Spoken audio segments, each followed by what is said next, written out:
ایک غزہ اور فلسطین کا بہانہ بنا کر جو احتجاج نما فساد کی کوشش کی جا رہی ہے ٹی ایل پی کی طرف سے، اس کی اپ ڈیٹ کے لیے آپ کے سامنے آیا ہوں۔ حکومت پاکستان اور ریاست پاکستان کی یہ اسٹیٹڈ اور کلیئر پالیسی ہے کہ پاکستان میں جتھے اور جتھوں کی ہاتھوں بلیک میل ہونا اور جتھوں کے سے تشدد کے راستے اپنے مطالبات یا اپنے مقاصد حاصل کرنے کی کوئی گنجائش نہیں ہے۔ پاکستان کی حکومت اور ریاست اس بات پہ بالکل کلیئر ہے کہ جمہوری روایات کے حوالے سے احتجاج کرنا کسی بھی سیاسی، مذہبی یا کسی بھی کا بھی حق ہے، مگر یہ حق چند ٹرمز اینڈ کنڈیشنز کے ساتھ آئین میں دیا گیا ہے۔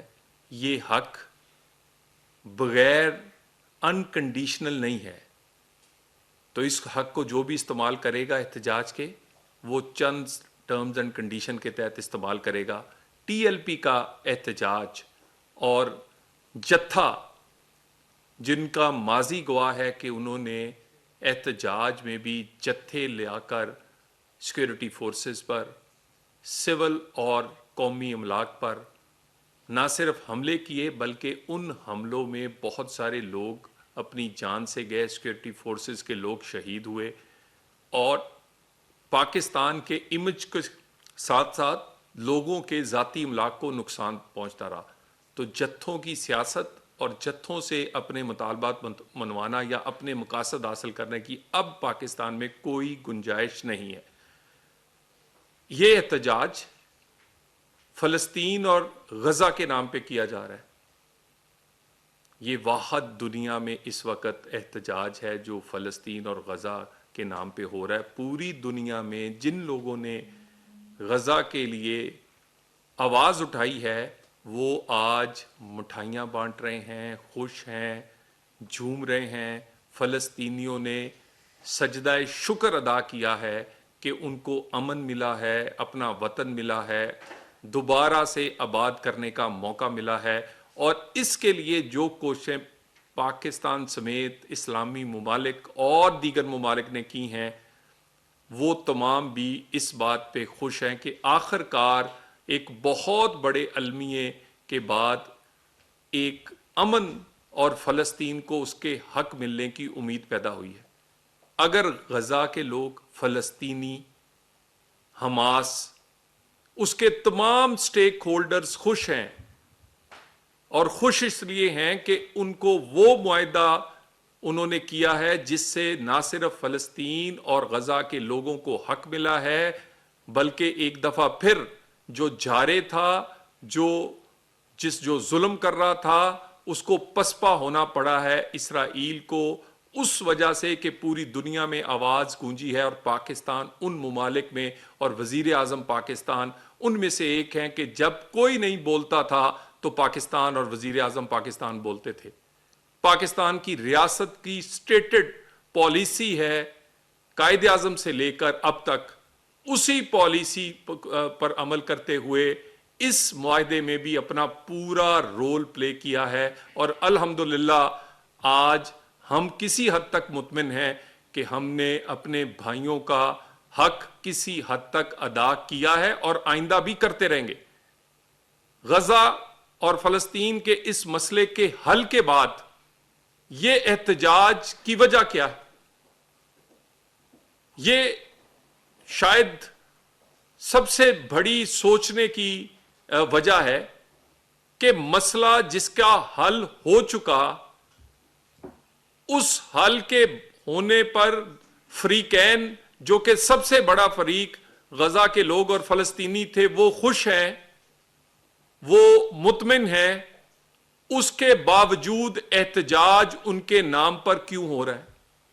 اس کا مقصد، اس کا بڑا آسان جو جواب یا جو سوچیں تو جواب ملتا ہے وہ یہی ہے کہ اس کا مقصد پھر یقیناً کچھ اور ہے. اور ہے کیا؟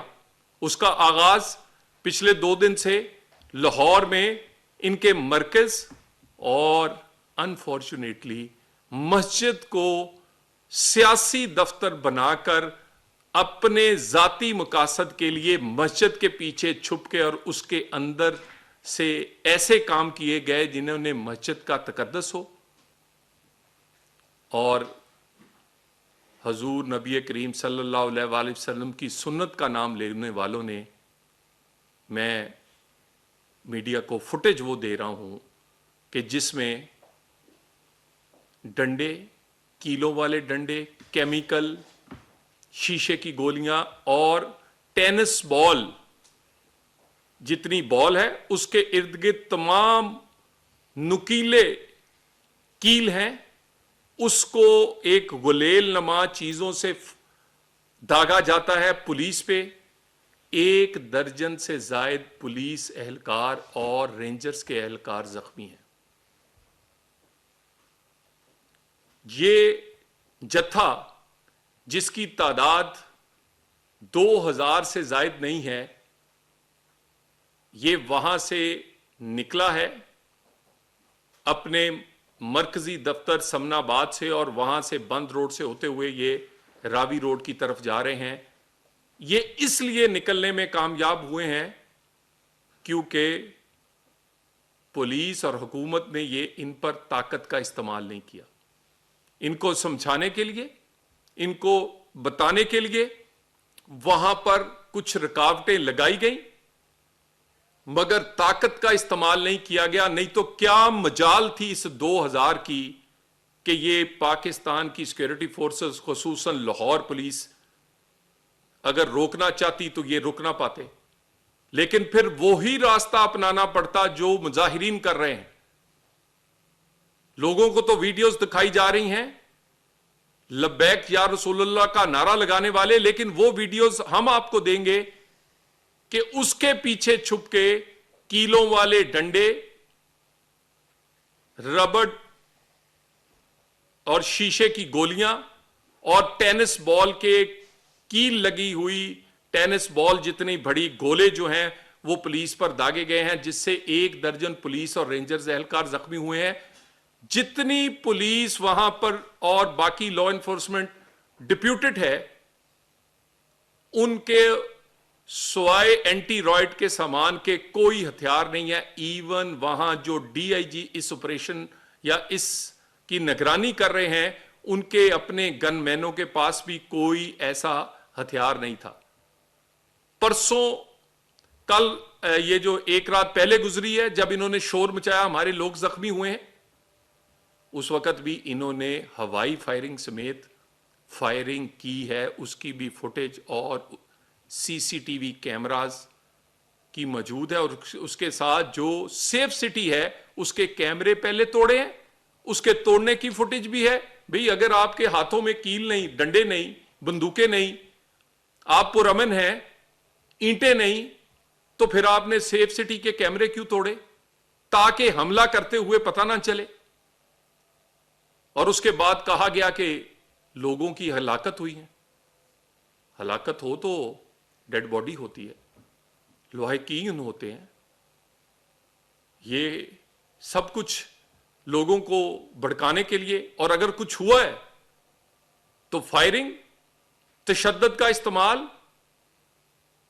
وہ آپ کی طرف سے اور ٹی ایل پی کی طرف سے ہوا ہے. اس کے بے شمار شواہد اکٹھے کر لیے گئے ہیں.